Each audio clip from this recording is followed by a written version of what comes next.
Cheers everyone, welcome back. Grandma's Handbag to Top 100 time, the penultimate Top 100. How you all going? I hope you're well.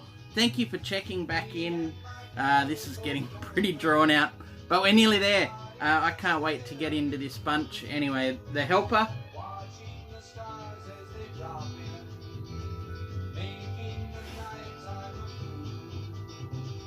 An old favourite, Balvenie Portwood, 21 years old, 47.6. We're getting down to the good stuff, so the good stuff's got to accompany it.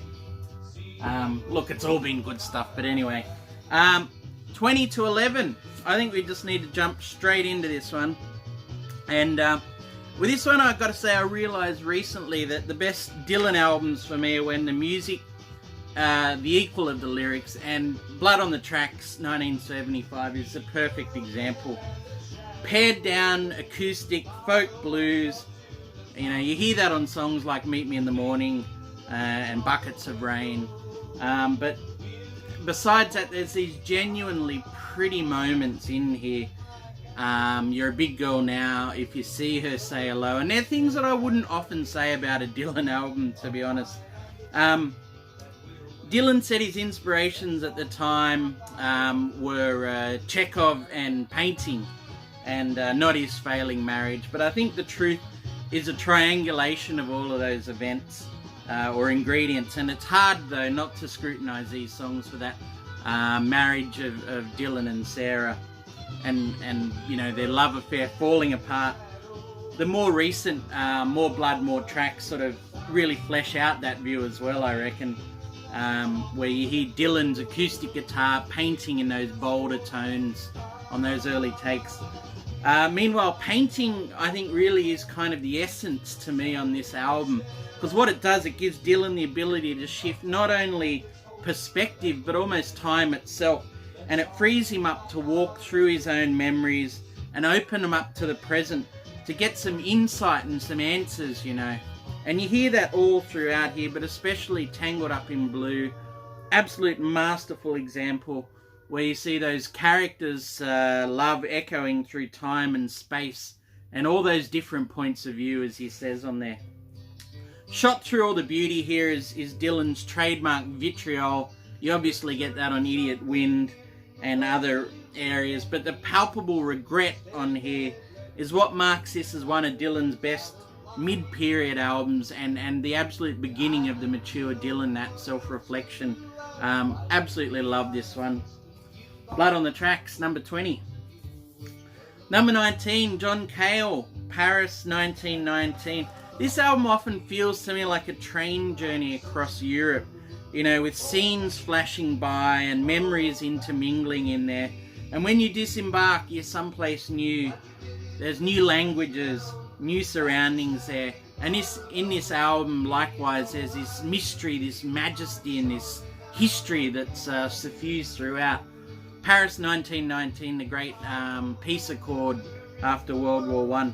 Anyway, on this album you've got the classically trained Welsh multi-instrumentalist making this Eurocentric orchestral pop album in LA of all places, with, you know, roots musicians essentially from Little Feat, singing about these historical events of the past 50 years in a series of pretty opaque lyrics and things. So like the back cover, to me this album really is, it's there but then it's not there. It's just such a strange album.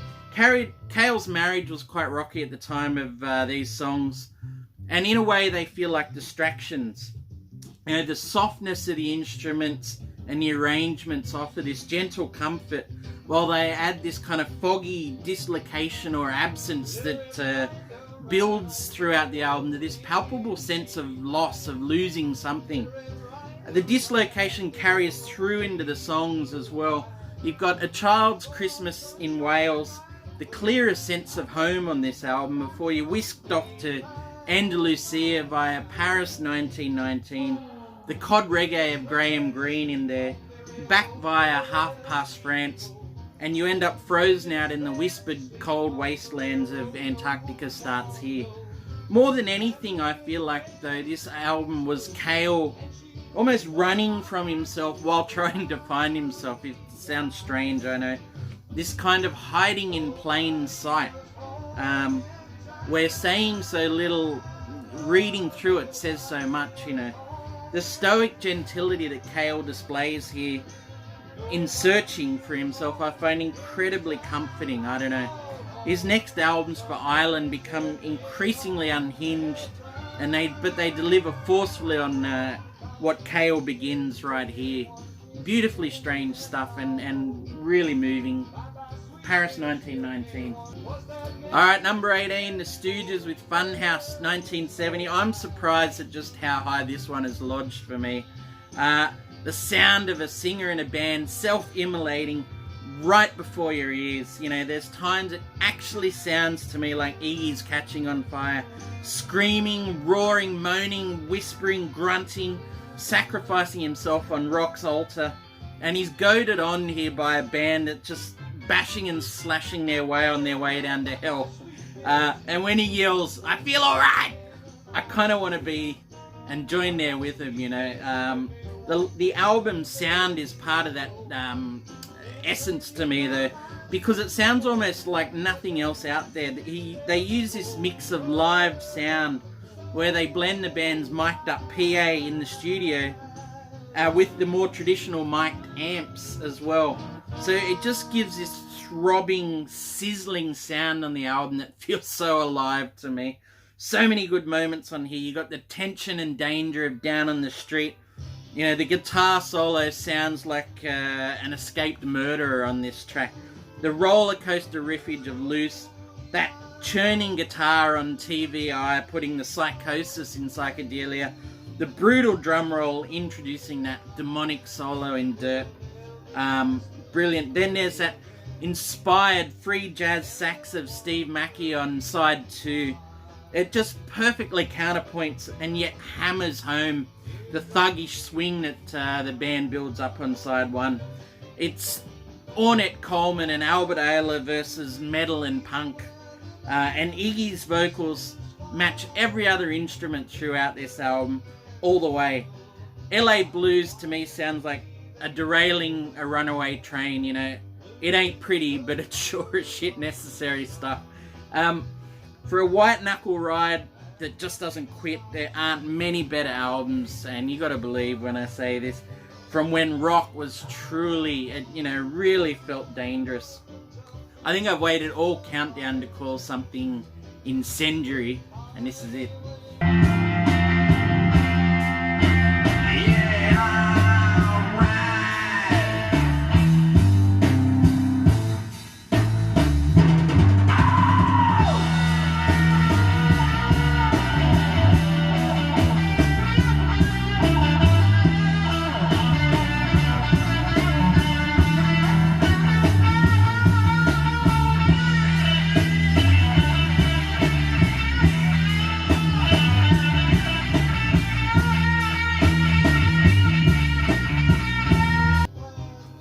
17, Brian Eno, Another Green World, 1975. This is a contemplative wonder of an album where magic still happens for me with every listen. It's like a world in miniature on here for me, fecund with ideas, you know, studied performances, playfully bouncing off the elements of chance that are brought in by Eno with his oblique strategies attitude to recording. And I include the musicians in that strategy as well. You know, the guest list of musos: Phil Collins, John Cale, Robert Fripp, Percy Jones of Brand X, Paul Rudolph out of the Pink Fairies, I forget now, anyway, also Hawkwind. Calculated choices by Eno, I think, chose and deliver their performances of random precision, you know, which in turn becomes another instrument of Eno's studio artistry, you know. From this palette, then he shapes this album where thought and intent collide with performance and chance, where texture and tone on here are every bit as important as songcraft and musicianship, you know, where natural and synthesized sounds blur towards this higher purpose on here. Yeah, for all this dry analysis of mine, I still find this album deeply, deeply emotionally moving. The Big Ship, it's like my quiet prayer for this life to slow down, and that when it does, and in finality, there may just be something bigger beyond. Other songs in here spark like meteor showers, glow like insects, or sound like sunlit watery refractions. In fact, a lot of this music really does remind me of nature. And he's Eno's even got time on here for that goofy love song like I'll Come Running.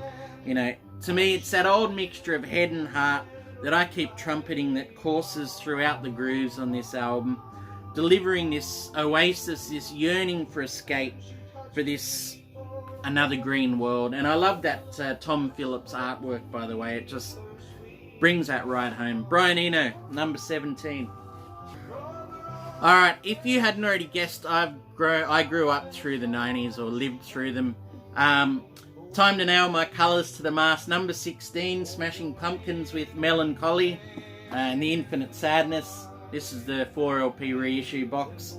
So like most triple, quadruple concept albums, this one really divides opinion, but to me this is a Pumpkins peak. You know, you had Corgan writing profusely on here. The band were working better together than they ever had. And you can almost hear them having fun on here. Better production on this one. You know, 30 songs, 5 chart singles, myriad deep cuts and epics. It's got ambition, and you know, that was an alt-rock swear word in the 90s, but I applaud them for that. With Melancholy, Billy Corgan set out to write The Wall for the 90s. You know, this ode to youth that on here plays out from dawn to dusk, then twilight to starlight, as the old double CD set had. You know, it's as ego-driven as you could expect from Corgan, but it musters up every ounce of feeling in his vocals and in every multi-track solo, overdub, epic string arrangement, you name it. I've got to say that there was something so potent about living through this as it was released. You know, it felt like this fairy tale had sort of been written especially for you, where the only narrative was how you felt, and which the music seemed to say better than you ever could anyway. Or you knew that things at the time, you know, being 18 at this, were changing under your nose, that some things get lost and they never come back. You know, as Corgan sings on this song, the album, and even the band and career peak, Through the Eyes of You, of Ruby, he sings, "The night has come to hold us young," you know. And that line, this album, lets me believe that all those promises of youth can be preserved and crystallized in one album and held there forever. You know, this album, it's such a journey. It ends with all 4 of them singing a line each, and that piano that just continues to this day to echo down through the years, to me, rarely fails to bring a tear. So for all those reasons and more, that's why this one hits my list. Always to all that's pure, that's in your heart.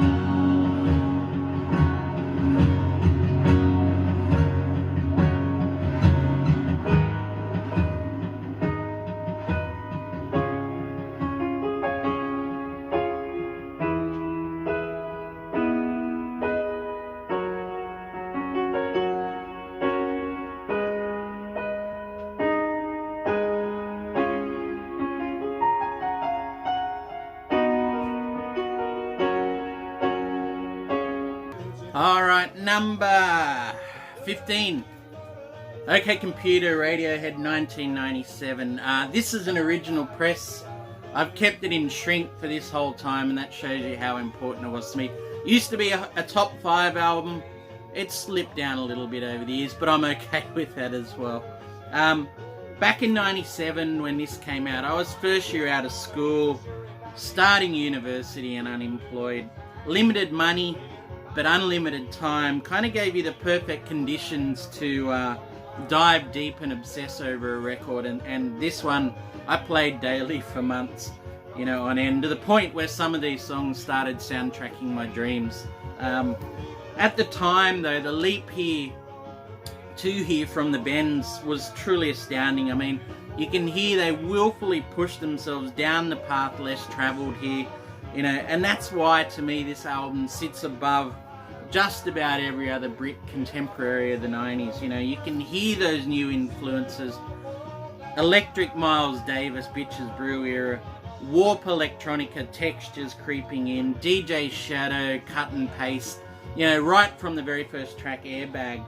It's got this generation, or the 90s Bohemian Rhapsody in Paranoid Android, that multi-part epic, you know, the stunning escapist beauty of Subterranean Homesick Alien.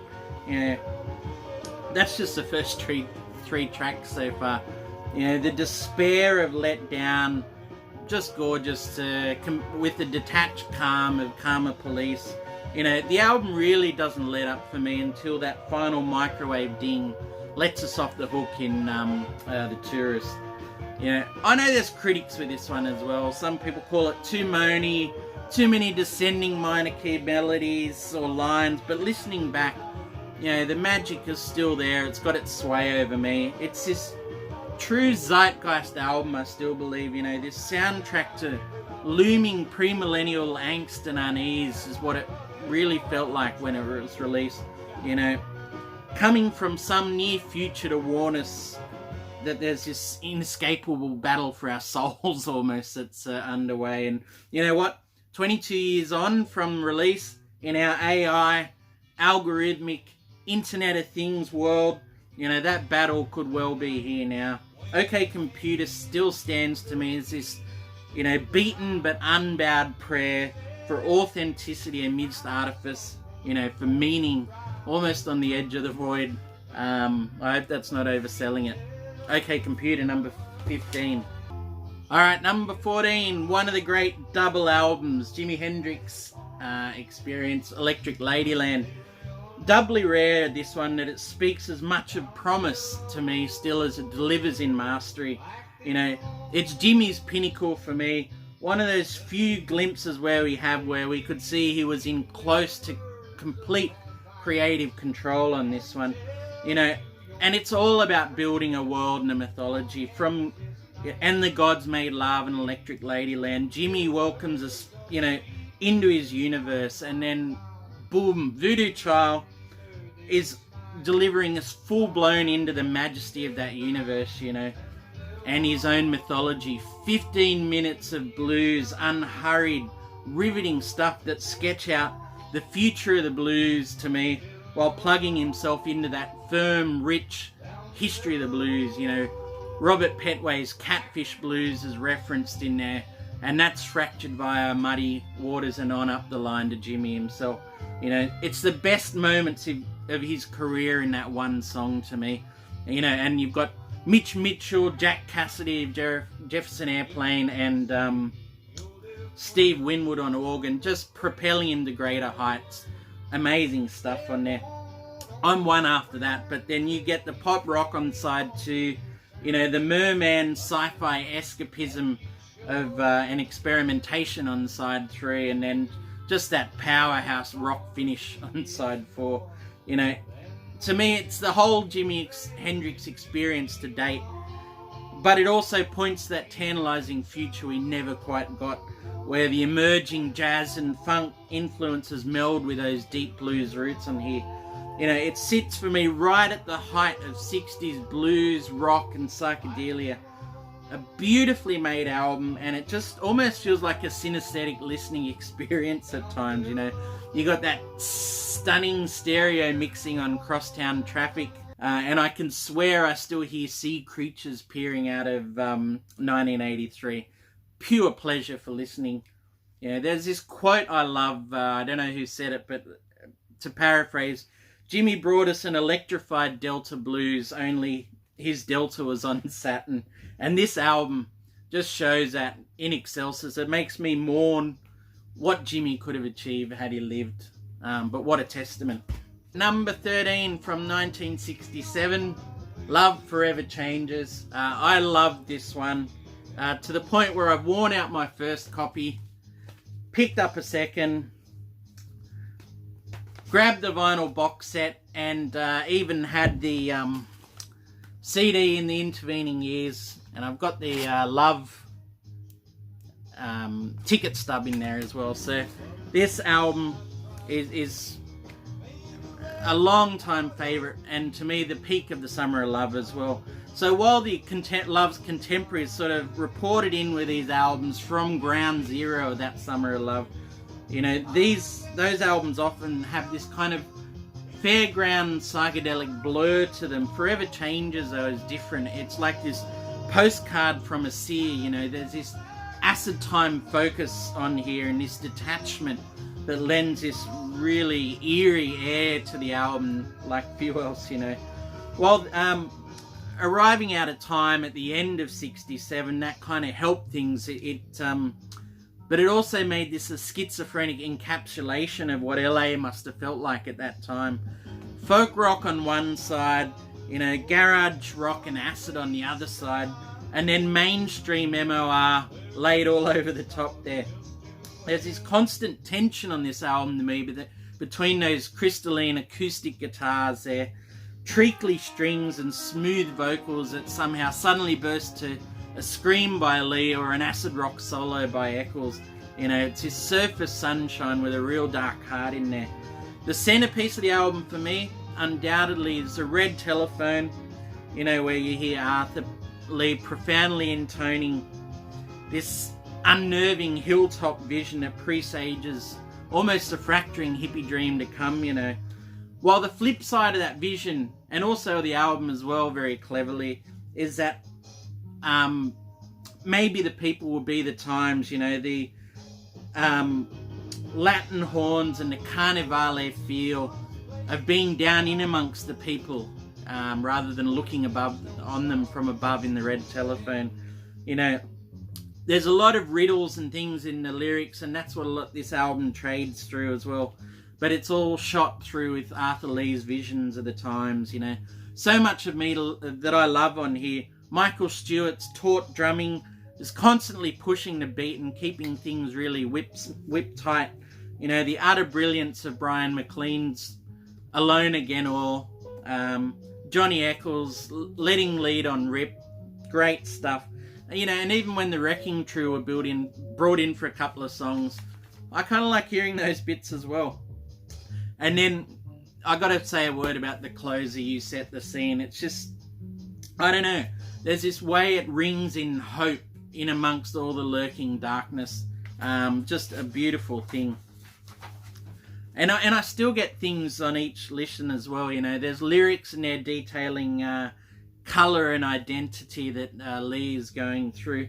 And, you know, watching that new Tarantino, Once Upon a Time in Hollywood, it feels like this album could have fit in just as easily in there, you know. For a sense of time and place, few albums deliver better for me than Love's Forever Changes.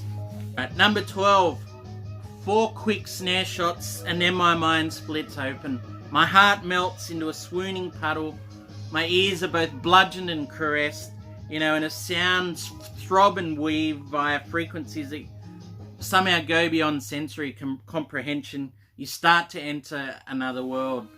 Loveless from 1991. Long-time viewers are going to know my love and absolute awe for this album. You know, I did a video on a while back where I go into a little more depth, so go watch that if you haven't seen this. But, you know, this album is about as close to a synesthetic music experience as I know. It's music that's actually made to be felt, you know, the physicality of sound. It's immersive, transportative. It's about feeling like you're actually inside the music to me.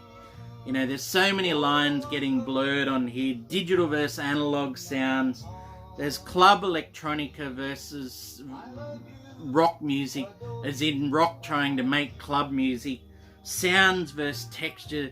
Time versus space. And I'm not even joking on that one too. You know, it's startlingly original on release.